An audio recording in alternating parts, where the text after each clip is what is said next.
बिस्मिल्लाहिर्रहमानिर्रहीम। अस्सलाम वालेकुम वरहमतुल्लाहि वबरकातुहू। मेरा नाम है ज़ीशान आज़म और आप देख रहे हैं यूट्यूब का चैनल कुरान सीखिए। अल्लाह की रहमत से उम्मीद है कि आप सारे खैर और आफियत के साथ होंगे। अल्लाह पाक के फज़ल व करम से हरूफ़ मुफ़रदात के बारे में हम सीख रहे थे। 3 लाइनें हमने सीख ली। आज इंशाअल्लाह अज़ीज़ इससे आगे सीखते हैं। तो आइए चलते हैं, सबक को शुरू करते हैं।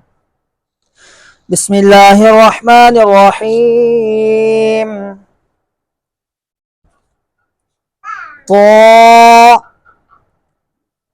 तो ये जुबान का सिरा और ऊपर वाले दांतों के जड़ों से अदा होता है। ठीक है। वो ये भी जुबान का सिरा और ऊपर वाले दांतों के अंदरूनी किनारे से अदा किया जाता है।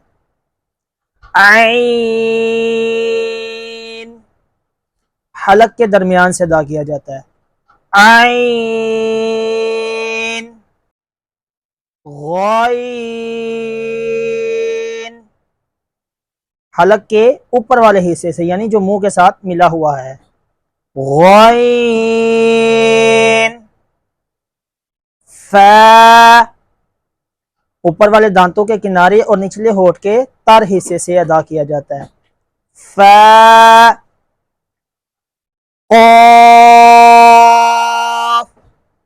जुबान की जड़ और तालू के नरम हिस्से से अदा किया जाता है।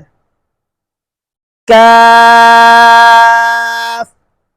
जुबान की जड़ और तालू के सख्त हिस्से से, जो हमारी जहाँ से हड्डी शुरू होती है ना, वो जो कव्वा लटक रहा होता है, उससे आगे जो सख्त हिस्सा है ना, वहां से जुबान की जड़ को लगाने से ये हरफ अदा होगा। कैसे? काफ लाम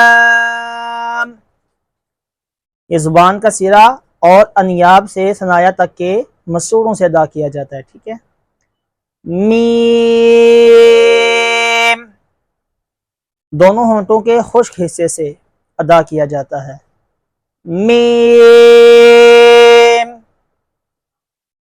नून ये भी दवाहिक से सनाया तक के मसूड़ों से अदा किया जाता है। नून वाव दोनों होंठों की गुलाई से, यानी ऊपर वाला होंठ भी और नीचे वाला होंठ भी, उनको गोल करने से ये हरफ अदा होगा। कैसे? वाव हा हलक के नीचे वाले हिस्से से अदा होता है। कैसे?